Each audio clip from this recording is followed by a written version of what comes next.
Hello, everybody, and welcome to Crushing Comics. I'm your host, Crisis with a K, also the name of Peter, but we'll go with my mutant name of Crisis. And I am joined here by two of my favorite mutant fans from around the world, Tyler and Freya. Freya, how are you on this fine day? I am doing excellent. How about yourself? I am actually really excited to talk about this issue because it seems like it's splitting opinion already from what I've seen on the internet. Tyler, what about you? What are your excitements of the day? Anything other than X-Men? Unfortunately not, but, I'm here, so I'm pretty excited right now. Excellent. Now, I gotta say though, like throughout the week, I just keep looking forward to our recordings and talk about getting all nerdy over X-Men and stuff. So it's always the highlight of the week for me. I don't know whether that's sad or funny Well, or exciting. When we first got together last year with Zach, who's still, all the eggs have been destroyed. The resurrection process has really been slowed down. What if he died on Otherworld? We don't know when Zach's going to be back. Full spoilers, by the way. And when we got together last year, it was in this normal world where it was like, oh, I guess I'm going to take an hour to talk to my geek friends. But now it feels like we're all in these rooms predominantly, and this is like our chance to actually connect. And it's just taken on a very different meaning for me, even as somebody whose country has a little bit more open movement in 2020 compared to how it did in 2019. I don't know. What does it feel like for you? No, that's absolutely true because most of my interaction has been over FaceTime and stuff. So it's like even though this is FaceTime, but it kind of feels different because there's like a focused, fun conversation. Yeah. Yep, definitely. I mean, I at one point I was at home for like 4 months without leaving my apartment at all. So, this is something that is really good for me, I think. And I think too, and I would say this to everybody out there who's, still dealing with this in their own way, make the same time for fun things that you make for your work things. If you're somebody who's working at home and doing this, I've been playing D&D with friends. I've been having these great X-Men chats, and it's great to look forward to being on these video calls as much as you may or may not look forward to being on them with coworkers. But now it is time to dig in. So this week we're talking about X-Factor 4. It is chapter 2 of X of Swords, or 10 of Swords, depending on how you want to read it. And this is our first sense of what the flavor of the thing is really going to be as it crosses across all the books. We only have 1 chapter this week. Next week we have 3, so that's going to be exciting. But let's talk about this book. And first of all, let's start with overall impressions, and then we'll kind of dig into the plot sequentially and talk about some of the specifics. So let's start with Tyler. You have been enjoying X-Factor so far. Where does this issue hit for you? I think I like this issue a lot more than Creations, which is kind of controversial, I think. But I find that the storytelling is through the lens of characters that we have seen and got to know more during this Dawn of X phase, and it feels a little bit more the story feels a little bit more intimate than, say, the info dump in Creations, which came right after the info dump in X-Men 12. So that sort of threw me off a little bit at when I read Creations last week. But this one, it hit. I mean, it's not perfect, but it is not a 100 over 100 kind of comics. But it felt better for me. Now let me go down below. What are your opinions off the cuff of X-Factor 4?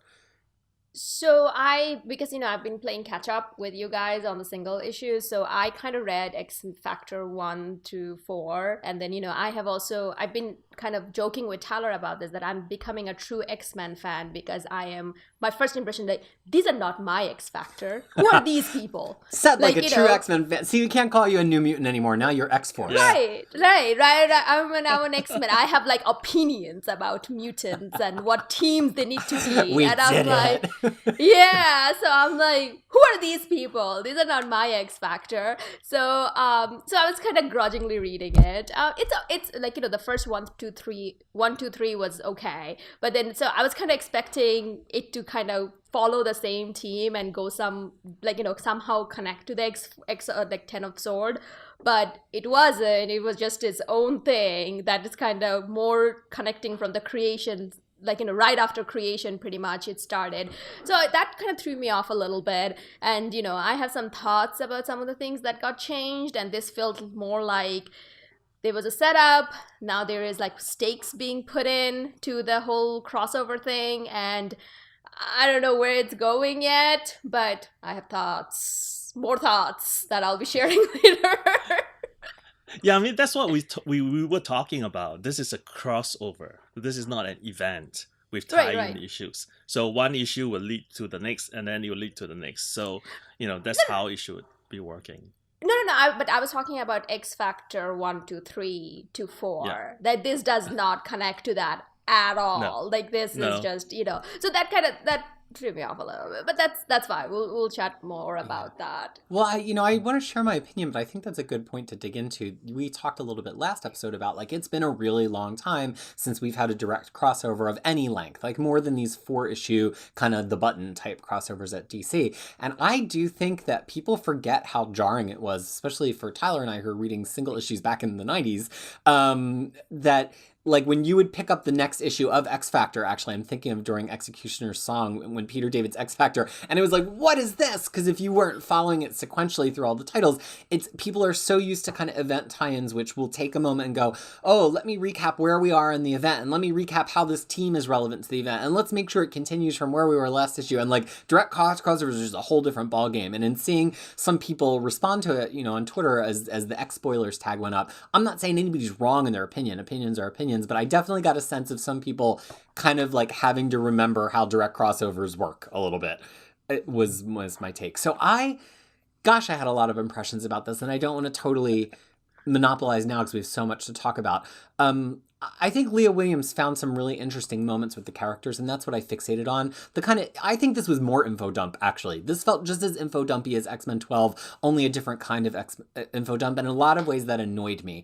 But I think Leah Williams is a tremendous author of characters, and I think she wrote some really great moments for Polaris, some great, very small moments for Emma Frost. She made the 5 sound like all one, but also distinct, and we'll jump into all those things. So I found reasons to like it, but from a plot perspective, I just feel like she was burdened with doing a lot of exposition and rules dump. What are the rules of the tournament? But I also would say I loved this artwork. Carlos Gomez, who has not done a ton of interiors for Marvel to date, with this super saturated color palette by Israel Silva. This is, to me, like the platonic ideal of what I want from X-Men. It's got this very, like, even more saturated and bold than a cartoon, And I love that about X-Men comic books. To me, it looks like a lot like Caselli's art, who also draws in some X-Men titles and who's one of my favorite in the rotation. And I've seen some people say yes, say no to the art. So Tyler and Freya, did you like this art? How did you feel about the style, which was a little bit different? I mean, I like that the characters look really good, and the expressions of the characters, the shock and the mistrust when they all turn and look at Richter, that was really well done. But I might be a little bit OCD. The white borders around the panels and the panels not being aligned properly, it's kind of like bugged me. It seemed like it's floating very randomly. So I was like, why is that? I mean, there were a couple of times that it actually was confusing, where it was like, is this an inset? Does it follow? Is it just the same picture? Yep. Like, I definitely had that a few times. Yeah. What did you think, Freya? Think? Were they beautiful enough for you? Oh yeah, they were like, I loved, like, they were so pretty. Everyone looked very pretty and very sexy. That's all I care about. But to be honest, I was actually more thinking about, like, if someone is reading, this is very much like Polaris's artwork, like if you're reading creation and then this, it's not going to be jarring, versus if you're reading X-Factor 3 and then going to X-Factor 4, the artwork will be completely different. So at least from that point of view, I thought that it was very consistent. Like, at least for the crossover point of view, it's very consistent. The colors looked really good. I did not notice the border thing, but now I feel like I'm gonna go back and notice it. But yeah, everyone looked pretty, and then to me, it was perfect. Like, it was nothing that blew my mind, but it wasn't something also like, my eyes, please. So from that point of view, I think it passed. That first spread of Siren like taking her breath and yelling while Archangel is carrying Apocalypse behind her, like that to me was just like, that's the kind of big splashy thing I'm looking for out of X-Men comic books. But interesting, the recap page is like blah blah blah tournament, blah blah blah swords, but this issue actually sticks pretty close to X-Factor's purpose, which is to look at the kind of the bureaucracy and the politics of resurrection on Krakoa. And so this doesn't have the full X-Factor team, although we do get some Polaris, we do get some Rachel Summers, but it focuses a little bit more on the five. But the first thing we really get in this issue is this concept of Richter being like, I'm already damaged, just let me die. Like, did you as a kid, when you would play video games and you would like lose Mario, like on the first world of Super Mario World, be like, screw this, and like hit the reset button? Like, why play out a game when you lost your life so early? And I kind of got that vibe from Richter, and then Apocalypse is like, no, young millennial, hang on to life. And then Richter's like, okay, boomer. And there's just this whole exchange. So I want to turn this question to the two of you.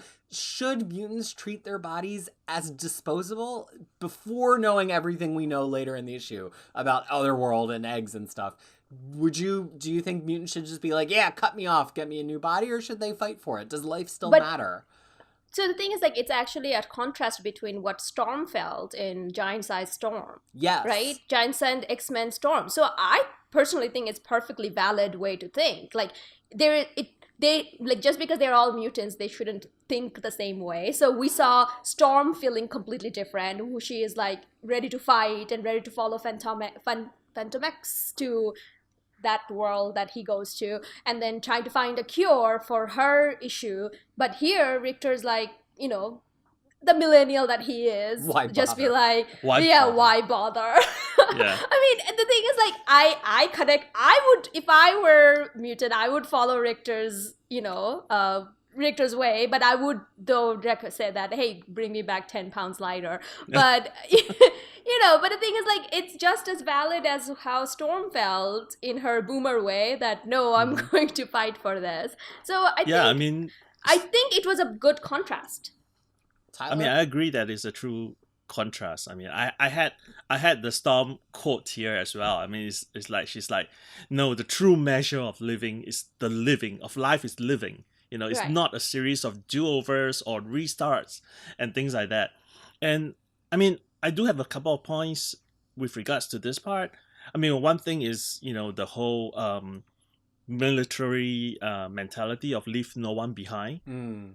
So you don't want to leave a soldier behind in enemy's territory. That's one.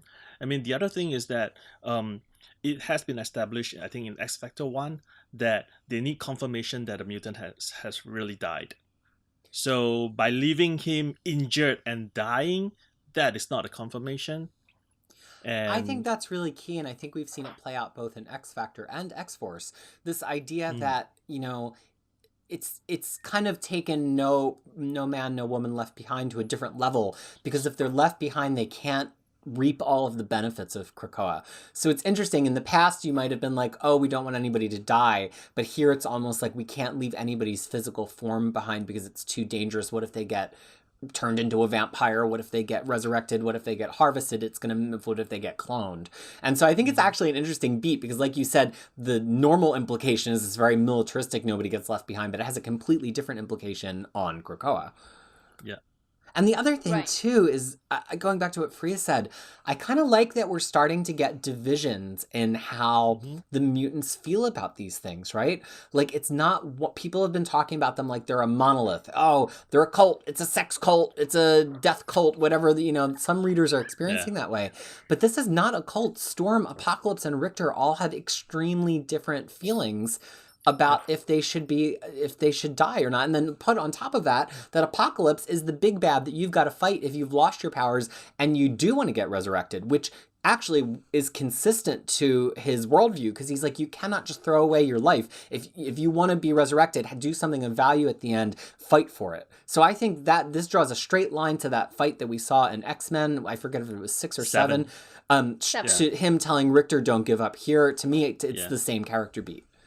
Yeah, I mean, the other part also is that Wolverine did say that, the pain of dying is real. And even though here you can actually edit out the dying part, but it is there. I mean, there will be scars and stuff like that, left behind mentally, if not physically. But to be I think that's one of the things that Docs is doing very well, that for the first time I feel like mutants are actually having different thoughts about things, that at least what I am seeing, and which is, once again, I think, if we're going to compare with like a real world minority and all of that, there is a certain I'm seeing it actually, like, in a lot of different communities, that people used to think one way all the time before because that's what you needed to do. But now that different rights and everything has been given, like, people are having different kind of ideas, different kind of ways of thinking, which is, I think, is actually an evolution for a community, rather than something that needs to happen at some point. It makes me really think of, there's this very famous kind of meme for anybody who does community planning or city planning. I know it sounds like a small audience for a meme, but it's a picture of, a sidewalk that goes one way and then a path through the grass that's shorter that has been now worn down to dirt because people are taking the path. And it's kind of like and it's also for people who do user interface and user experience. It's kind of like your user experience is only the best way to do it until it meets the users, right? The users will find their way that they like to do it. And it's this idea that the community, ultimately is the one who defines the space, or the community is defined how your app is used because they're the ones actually using it. Design, and the intent of design stops mattering. And I think the same is true for what you're saying, Freya, like the evolution of a community, the differentiation and fracturization of people's opinions about things like resurrection in this fictional context is what makes a community and not just kind of like a single-minded organism. We're starting to see the true idea of community building, which is that not everybody is agreeing with each other, but they still have to exist together. And that's what a community is. So I found that moment, it seemed like such an easy to read past moment, but it actually, to me, crystallized so much of what is truly fascinating about Dawn of X. And that is what makes X-Men an X-Men, right? Because X-Men has always been a family. So now the Krakoan is kind of a larger type of family, a community, each with different ideas, different opinions, and that makes it very different than, say, or some other teams comics out there. I'm actually looking forward to seeing that, and hopefully they do it with someone that actually matters. That one mutant. What? Go ahead. Are you saying? No, I'm saying that a character that actually matters. That that character will say, like, "Do not bring me back." Oh, I thought you were going to say that Rockslide didn't matter to you, and we'll get to that. No, but that's what she meant. But I see what you're saying. Somebody who we really care about saying, like, no, I want to treat this as if life is finite. Like, put me in the back of the line. Don't rush to. No, don't even put me in the back of the line. Just do not bring me back. Do not bring me back. Because I think, like, in X-Factor, in one of the data pages, it was actually mentioned that what happens that if you don't want to come back, and I think it was redacted or whatever. But the thing is that I want to see it, but it cannot be effing Rockslide. Like, it has to be someone that we care about, and that person, and it has to match with that person's character, not even out of character. I want something like that to happen. Maybe Nightcrawler. Well, no, maybe it should be Glad Herman that just dies forever. Wouldn't that be sweet? Oh, that would be really nice. Anyway, sorry. Now, this is where Brisson will come after thumbs you. Down on the video. All the thumbs down. Brisson will come after you. Oh, man. Yeah, well, Brisson and I have other things we can beef about. But yeah, so it's something that it's on my wish list. Now, after seeing the two side of that argument, like, I want to see it at some point. So before we I really want to dive into that, but actually, go ahead, Tyler. We could come back to the other thing. Oh, no. I was just going to ask one question. Like, do you think Colossus will want to come back? He, to me, feels like one, especially given his history, who feels like maybe death should be permanent. Yeah, that's what I thought. Like, when but I want Freya him to want it. I want him to want it. And then if you say that, hey, it makes sense, then that's fine. But the thing is, not because that, oh, Kate left me in the altar. Please, no, son. You have more to live for. For other reasons, yeah, that's fine. But cannot be for that. Kate left me for my little flower. Oh, no. Oh, boy. Okay. So, I do want to touch on one more character beat before we get deep into this resurrection stuff, which is Polaris. Polaris is a character that has been saddled with a lot of wishy-washy writing. She has been crazy and then she hasn't. She's been Havoc's side piece and then she's been a leader. She's somebody who was treated as kind of a very serious, studious character, and then really her lack of identity has come on to define her. And now she's Magneto's only kid, since we're not counting the Pretender, Scarlet Witch, and Quicksilver anymore. But something that really struck me here is getting caption boxes for her. And to me, this is why I love caption boxes. I know I'm an old person, okay, boomer, but I just felt like it was so great to see that she wasn't questioning her identity or if she was crazy. She's questioning if she did enough and if she's enough, if she is enough. And I just thought that was such an interesting beat to play for her. But Priya, you don't know Polaris as well because you haven't read as very many comics with her. Did this kind of ring out for you at all, or was it just, more writing to gloss over? So the thing is, question though first, was she with Havoc in the War of Realms, or no, not War of Realms? Sorry, the Marvel Cosmic Saga. Yes, she was. Oh, okay, she was abandoned deep in space along with Havoc and Rachel for all of that time. And then she was like hanging with them and stuff like that. Okay, so it's her. So the thing is, to be honest though, and that kind of one of the things that resonated that you were talking about, that she doesn't have a personality that for you to hold on to, at least not for me. I didn't, it didn't even register. So therefore, because I don't have any of the past, to me it just felt like, okay, finally I'm beginning to see something. Yes, I felt like that too. Finally there's something tangible. Right, because the thing is, I remember I think it was HiX 6 or POC 6, you were not happy with how Polaris was written. So that's why I'm like, okay, but why? So now I'm actually beginning to kind of see that, and I want to see how that goes in rest of the X-Factor, because she's part of that team. But given that I didn't have anything past to hold on to me it's just more of a seed for the future. Yeah, I mean, I like it. I mean, I'm old, so I like it. Because, but really, that is a way to establish, to help define the character, right? Because a lot of times nowadays it's don't say so much. Let the art do the work. But when you're talking about some inner monologue, the art cannot replace it, right? Because this is her thoughts. I mean, and that could be something that is I could be talking to you right now, but thinking about what I'm going to have for dinner later on, and that is my inner monologue. but you know what I mean. This is a chance for Leah to sort of define her even more clearly. I actually love her in X-Factor #1 too, where Leah wrote a really compelling Polaris. I just want to finish up this point and then we'll move on. In her first box, she says, "I'm always furious with myself, but the times my self-hatred reaches its zenith are the days in which I am desperate, wispy thing, feverishly seeking validation from everyone around me." And I just felt like in one box, we got Leah cutting right to the center of the problem of how Polaris is often written. When you have characters that are a little bit more internal and self-reflective, how do you get into that without caption boxes? It's part of the reason people like Cyclops so much, because for so much of his early life, we got these boxes about his level of anxiety and his indecision that now we kind of just read them on his face. But if there was a newer character where we didn't get their thoughts, we wouldn't. And I think that's even something about the way that G. Willow Wilson wrote Kamala and Miss Marvel, is that we got a lot of interior thoughts in Miss Marvel in a way that we don't in many comics, and it makes us feel like we can follow her thought process even when she's a guest star in another book when she's not getting that. So I think it's a small thing, but I think it's the difference between thought bubbles, which are I am thinking this right in this moment, versus captions, which are kind of this is my internal monologue and the way that I'm feeling beneath interacting in the moment.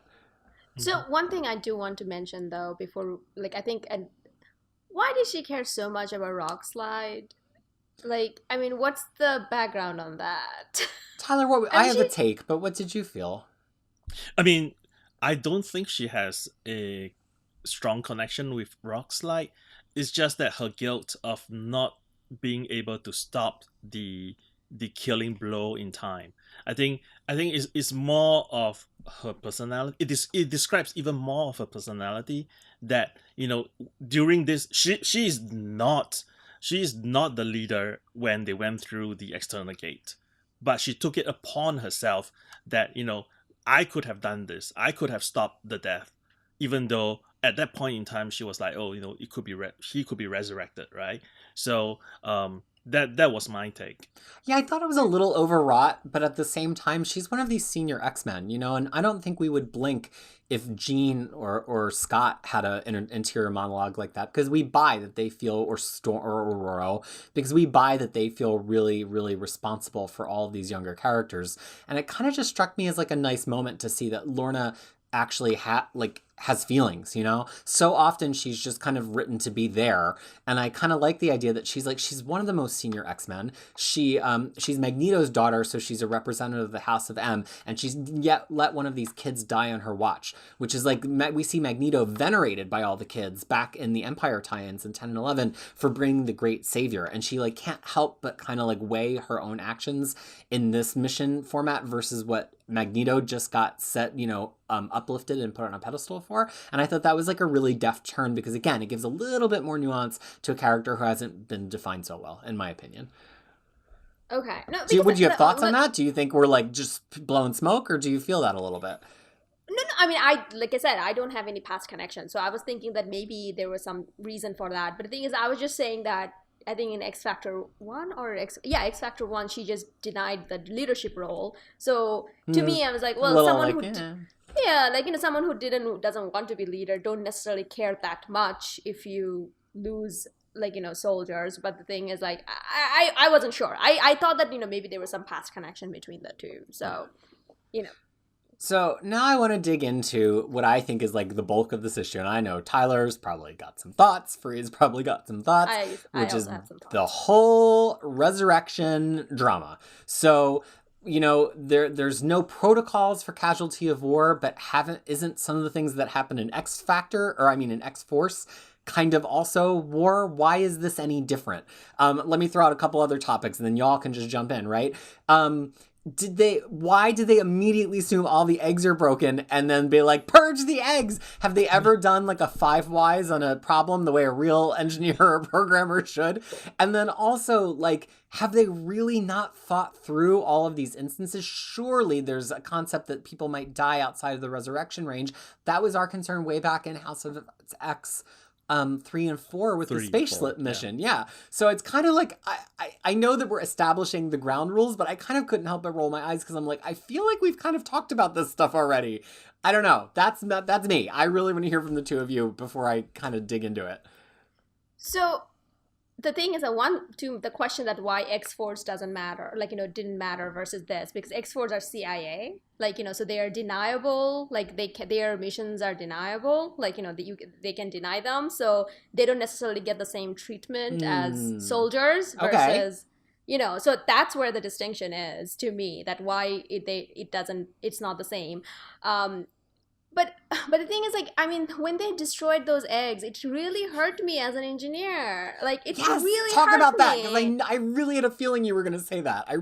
Explain to people who aren't engineers and don't work with engineers and technical people, why did it really hurt you?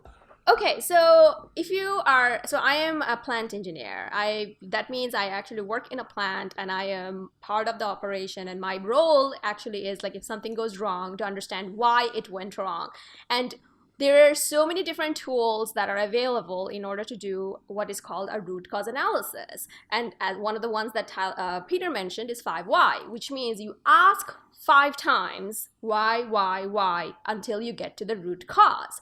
Before you get to identify the root cause, under no circumstances you are to destroy any of the samples, in our case, or final products. You can, it's such a waste of time, money, and it's not, no company will allow it. You have to write so many reports for that to happen. And then in this scenario, it's even worse, because this is people's lives involved.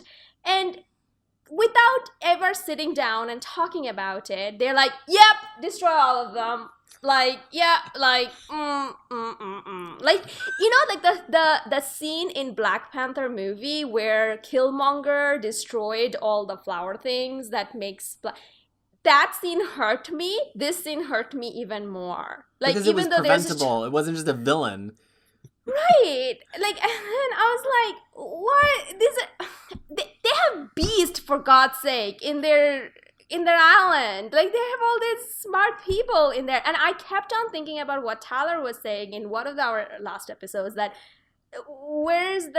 there's no rules. People can just do whatever. They can just plant gates wherever. There's no, and this is that. There was no rules. There is no protocol. Like, they didn't write anything. There's no standard operating procedure, damn it. And then as an engineer, it also kills me. And I'm so happy. That's one of my favorite moments we've ever had, Faria's Engineering Corner, because I'm not an engineer personally, but I work with engineers and programmers and data scientists, and I have done some data science too, and I had pretty much the same conversation at work just before reading this issue, where there was a big problem and there was a question of, like, do we purge and rerun this data? And I was like, whoa. Before you purge and rerun the data, can we do the 5 whys and ask about what was the state of the data in the moment there was a problem, right? Because just because the data was wrong in that moment doesn't mean the data was bad or the source was bad. And then I got home and read this issue and I'm like, wow, this is art imitating life right here. Because and the point I want to make in its defense, though, because I don't bring this up to say the issue is bad. I think this is a thing that real people do in an emergency. Unless you have been trained over and over again to do the 5 whys, to do root cause analysis, to have a standard operating procedure, when people are feeling nervous and uncertain and they're encountering a problem, their first instinct is a lot of times like, flush it all down the toilet, let's start again. So I think it was actually a very real moment. And that's okay. That was my counterpoint, because these 5 people have been so connected for so long, and suddenly the link got broken and they were panicking. So, and do remember that, like, I think besides Hope and maybe Proteus, the other 3 are relatively young and inexperienced. So and Hope is the only one that has been through a war with, like, Cable, old Cable, not the young Cable. So, and Proteus, maybe yes, maybe no, I don't know. Yeah. No, but that's what I'm saying. Like, that's completely valid. Mm-hmm. What the F Professor X is doing then? He's a leader. Well, he was knocked out. Yeah, but you mean in aggregate, like, where's the plan? Why don't destroy the eggs unless you get sign off. Exactly, like, all of this turn the keys in the nuclear suitcase. Exactly, like, all of this should have been done before. And then if he was knocked off, who is the second in command? Right, isn't Jean supposed to, like, put the hell? Yeah. But this, to me, this is not a problem with the issue. This is just kind of like, wow, the mutants are not as well organized as they're cracked up to be. They have the quiet council. That means there's like a 12 of them. There is no order that, hey, if this Baldy, like, gets concussed, someone else takes his place. Like, it just, annoyed me. That annoyed me, because it's like, okay, I completely agreed with you that they are young, and this is something, because guess what? In plants, this is the exact thing operators tries to do all the time. They want to flush everything. That's their... Right, same with me. With very talented, very smart data engineers. Sometimes the urge is flush it. Flush it. And the thing is, I'll be honest with you, that was also my first reaction when the first time something went terribly wrong under my watch. But obviously, as I've grown, it's not the thing. But that's what my concern is, that this is the most important operation in their island, and they just do... Like, they just, like, someone, like, in X-Factor 1, this guy just walked right in. It's like, oh, my sister died. I mean, that's the one time they decided to stood up. It's like, okay, how do you know? But the thing is, now it's like, oh my God, like, it's like the SpongeBob GIF of, like, those, like, they're running around. Like, so upsetting. No, but this is actually a really good point, which brings me to the next point, which I kind of have to make. I think there's so little that Professor X and Magneto have thought of, like, in ways in which this whole process could be disrupted. Yeah. I mean, set aside the fact that this is probably has some magic involved in it. Let's say assuming that there's no magic involved in it, have they really looked at all the points of failure and have adequate redundancies in in just this simple resurrection protocol? I don't think so. And to that point, and that's what I was thinking the whole time, even though this is the character we saw only one panel after so long, where the F is Moira? She could have fixed all of this. Like, why isn't she pulling all of this and running this She's program? in her little no place sipping her tea, and then the helmet explodes, What and are she's you like, doing? that's the first time we've seen her in months. It's like she's catching up on her Netflix. There's a whole new season of The Crown, and she, like... No, she's going to all the cities and having like the best restaurants and best food ever. Yeah. And she's like, Friends actually had non-white people in my universe. What's this all-white version of Friends? I don't recognize it at all. What did I change to make that happen? So yeah, she's just hanging out. So Tyler, you usually come with receipts. Like I haven't written a song yet, but I feel like we need like the Tyler has receipts. It might have to be in a minor key. It might have to be the Tyler has receipts corner. Because you took note of a lot of specific stuff in this issue, and before I kind of keep going with the general discussion, I want to turn it over to you to talk some specifics, because that's what a lot of the people who watch this really like, and you are that guy. Well, okay, first thing, I kind of like that the story is sort of like, I'm going to go for the minor stuff. Like, that's why we there's one part, there's in the data pages, there's one thing that they use to denote time.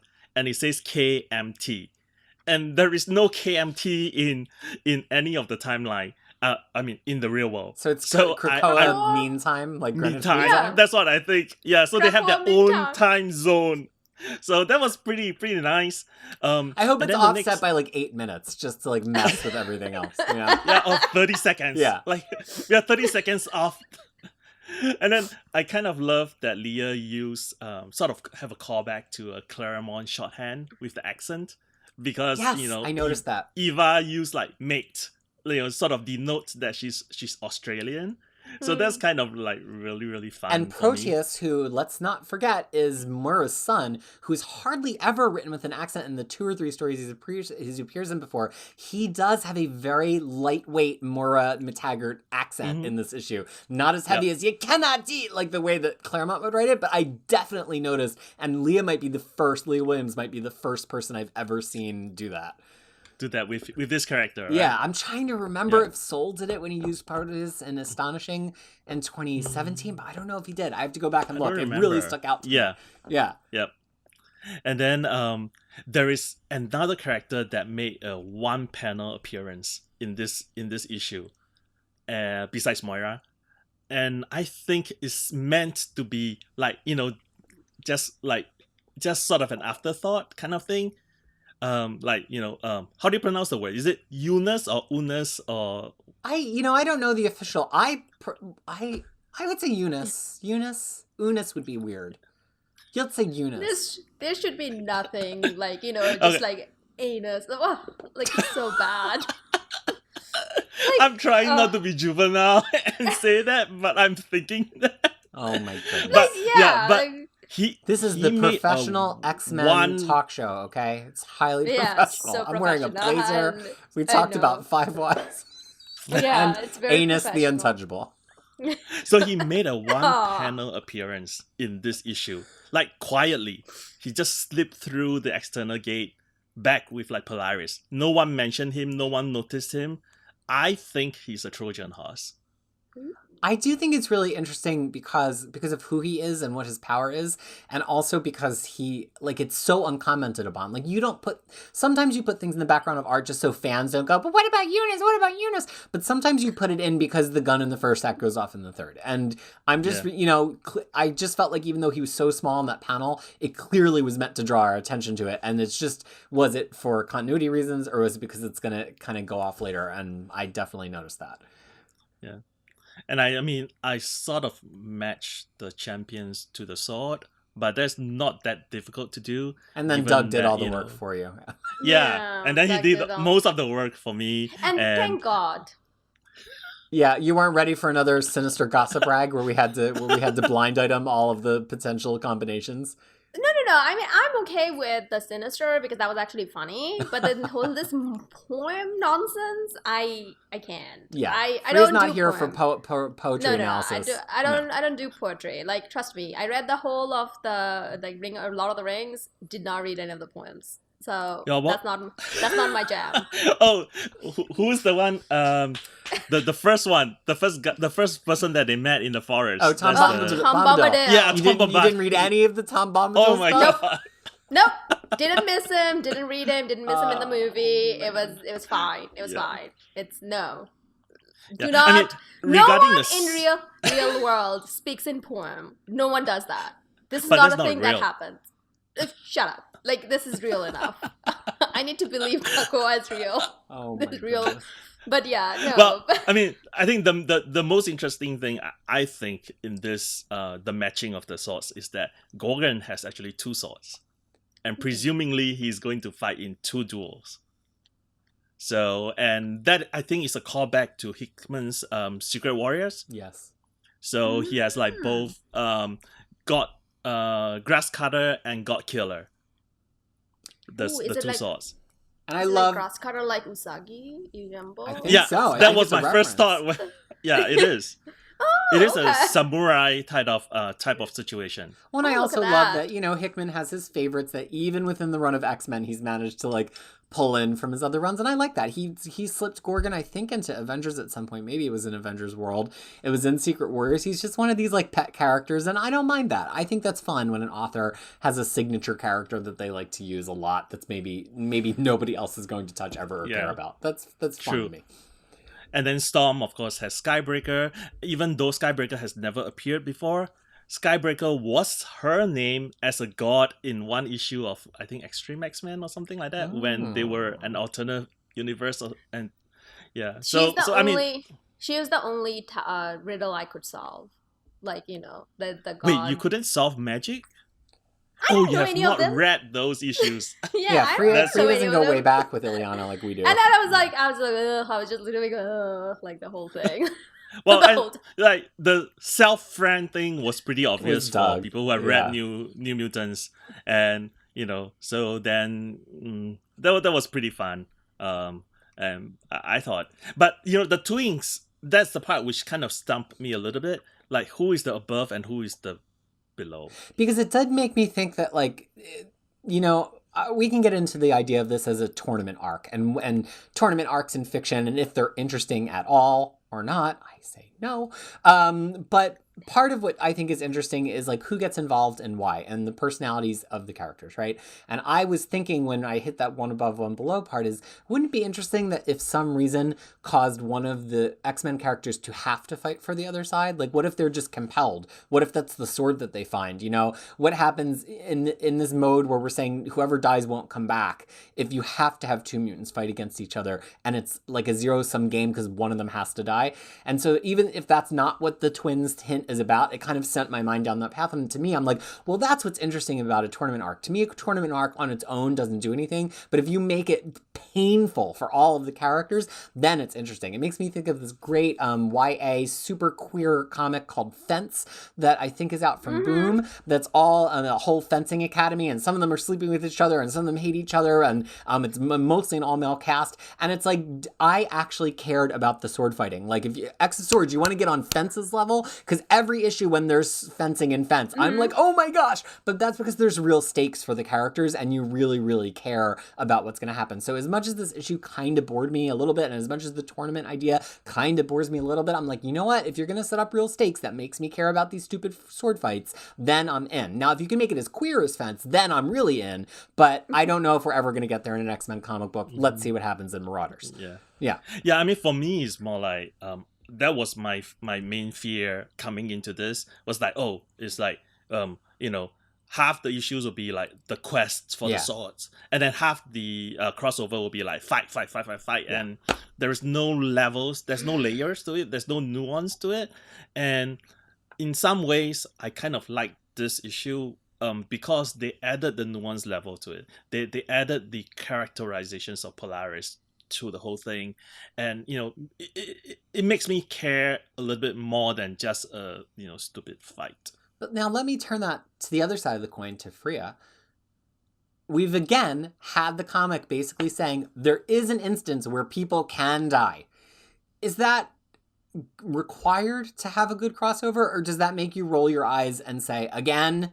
Because you've kind of come and gone on this idea of like, do we have to keep reintroducing death to create stakes? I mean, I rolled my eyes at this because I had a feeling. and then here's the thing, because all of this learning curve, let's just say, which is also an engineering thing, we do a lot of learning via mistakes, came at an expense of a character that no one cares, like, you know, Rockslide.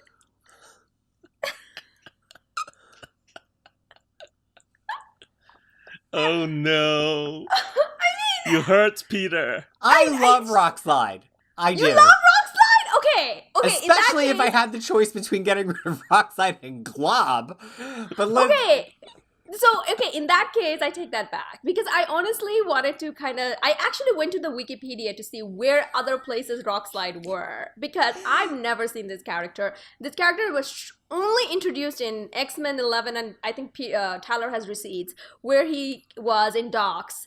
Just for this moment. Right, to you or to anybody who's only reading docs, it feels like he's like a total red shirt. Like he was introduced with something interesting about him just so we could feel bad when he dies in the next episode. No, there was nothing even interesting about him. But he was a rich red shirt that appears in many, many different issues before X-Men 11 right, and like X-Men he has 12. a history. You just haven't read. Yeah, but this is what I'm saying. It's just, okay, it's no one. And then, I mean, okay, fine, he's someone. Peter cares. Like, Peter cares means he is an interesting character. There you go. Here, let me give my ode. You finish, and then I'll give my ode to Rockslide. Okay, fine. You will.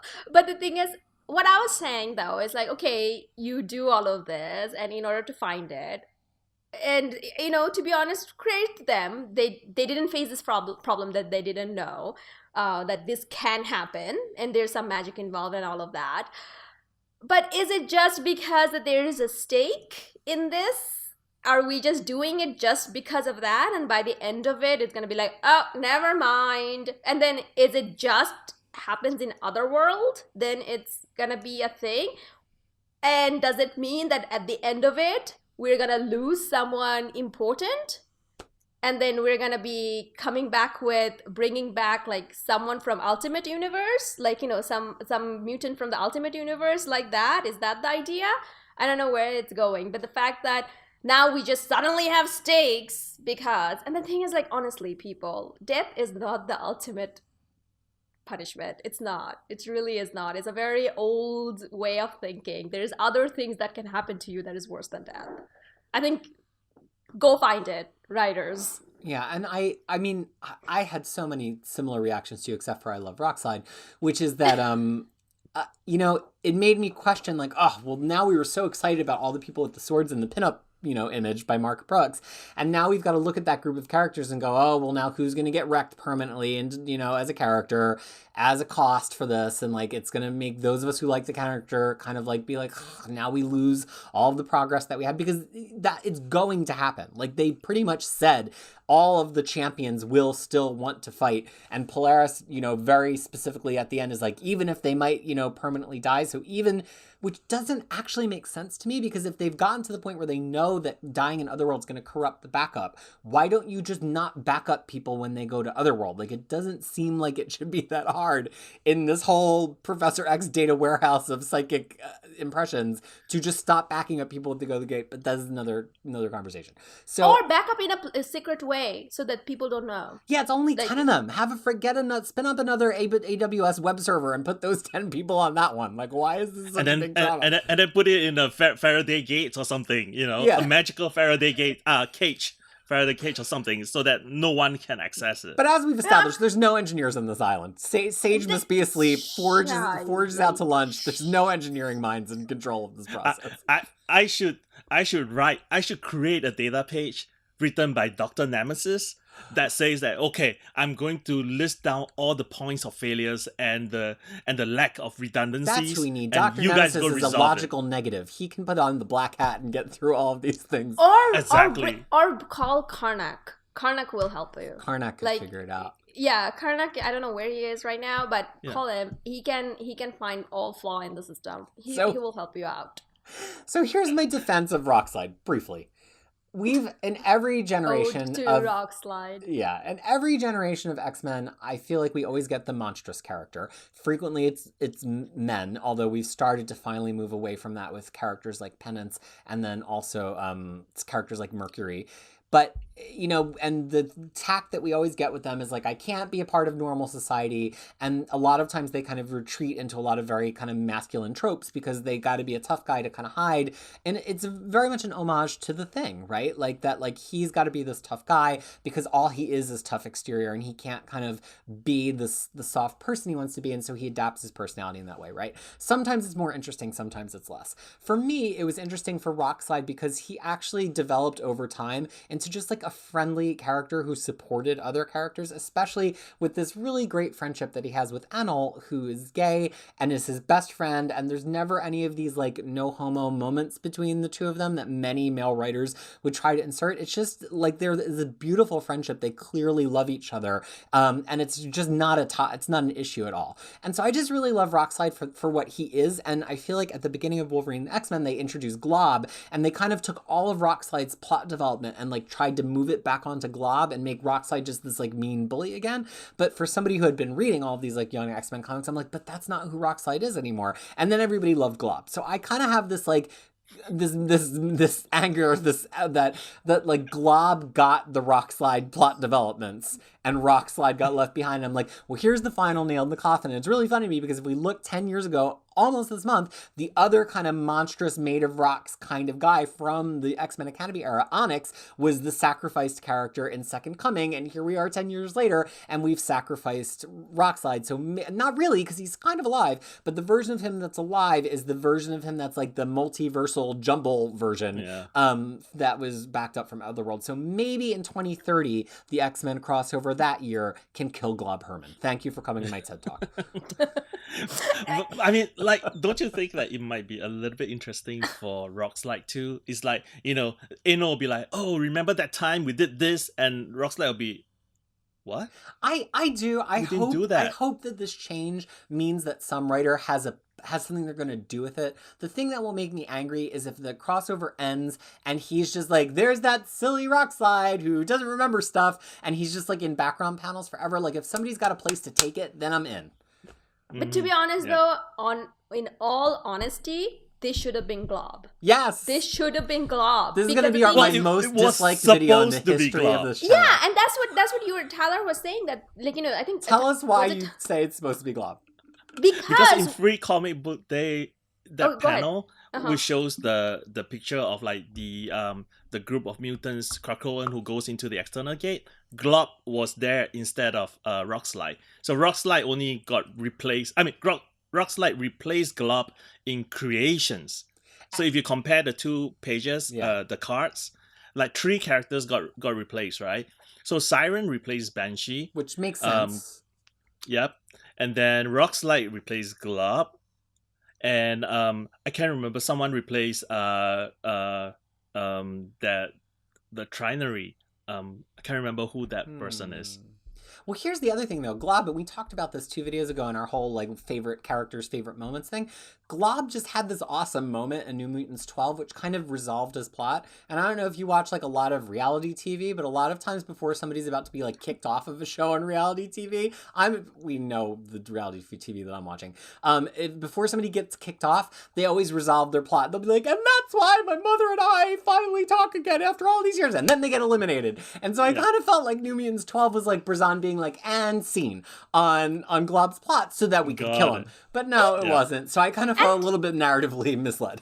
Right, and then to me that would have actually made sense to me as well as a reader who just read like New Mutant, and for the first time I cared for Glob, and and now he's Deadsville or wherever he is. Like, well, maybe he'll still get killed. There's always a chance. It's just like, so you're talking about the Whedon effect, right? So it's like Whedon will make you care for a character, and then the next scene, Yeah, and it Done. works. To be honest, though, it's a cheap trope. But hey, guess what? It works. Like, that's exactly why these glob types exist in X-Men. I think, like, kill them off slowly. Like, So, Tyler, any other deep receipts that you want to dredge up from this issue before we start moving towards the end here? I mean, the third character that was replaced was Summoner. Summoner replaced Trinary. That will be the one. And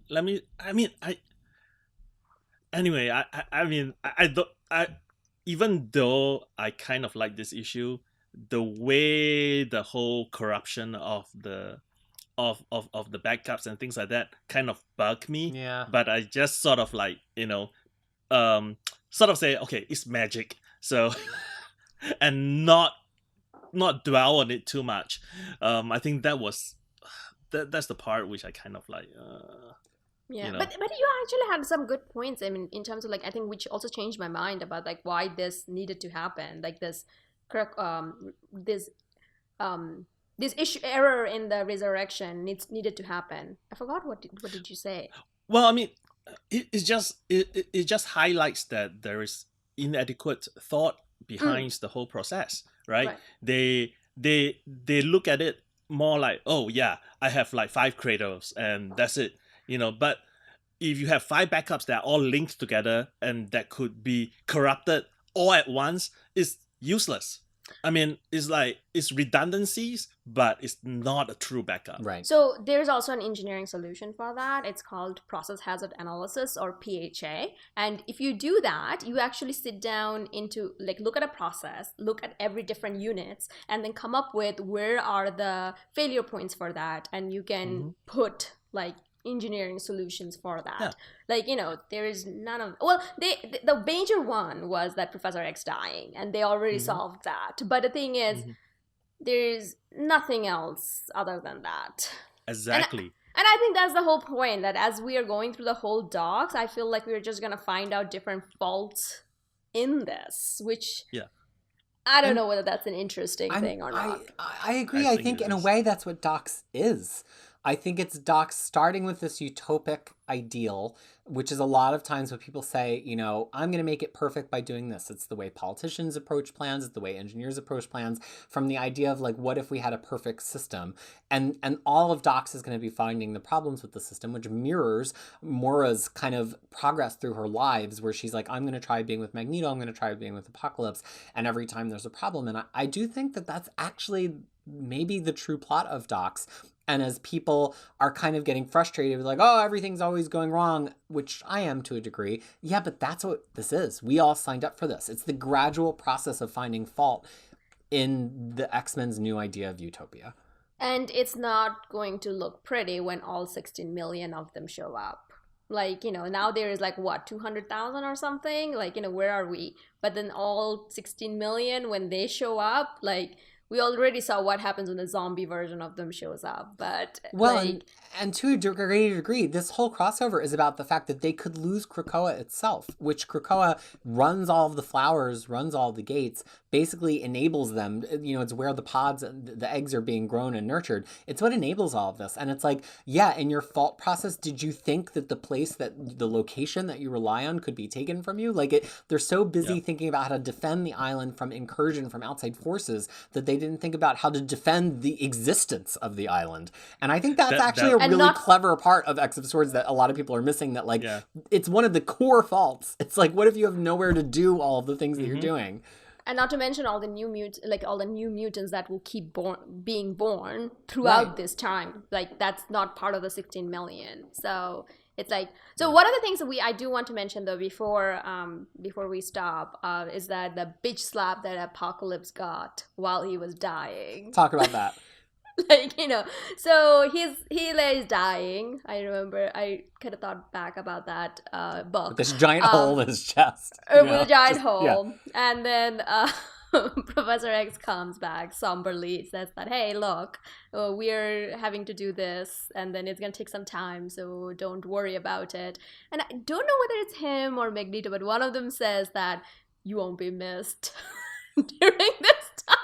I was like, ouch. Like, I know the man doesn't have a heart there, but come on, bedside manners. Like, Is the two of them. Is the two of them. it's Yeah. the two of Magneto them. say, Magneto told him, say, your great experiment has ended. Failed. You And failed. he failed. Yeah, and then Professor X says, you chose not to heed the counsel, and now your hubris has doomed us all.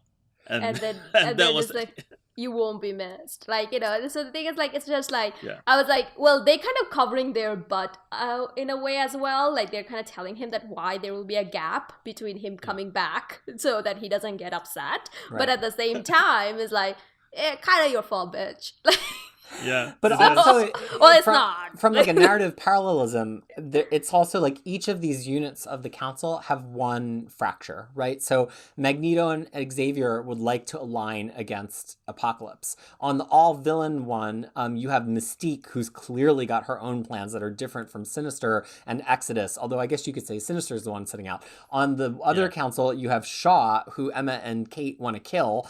And then, you know, are Storm, Jean, and Nightcrawler as aligned as we think they are? Is Nightcrawler's kind of founding of religion going to take Nightcrawler in a very different direction from the two of them? And it's just really interesting to me because, again, I care much less about the structure and all these Hickman-esque circles with all of their symbols and much more about the conflict within the structure. And I think this Apocalypse moment was like, whoa, these three are supposed to be sticking together. They've been traveling all over the world with their, roadshow about how great mutants are. But in this moment, look how quickly Magneto and Xavier turn on him. But this is Yeah. also to the point of, like, you know, how a lot of people are saying that, oh my God, now they're sitting rubbing shoulders and stuff. It's not as simple as that. No. It's much complex. So, and that's something that I keep on telling people is like, stop thinking that simple-minded level. Like, you know, just think that what it takes to build a nation and what kind of sacrifices you have to make, both personally, politically, and, you know, this is one of them. Like, they hate this part. They hate each other. They hate this person.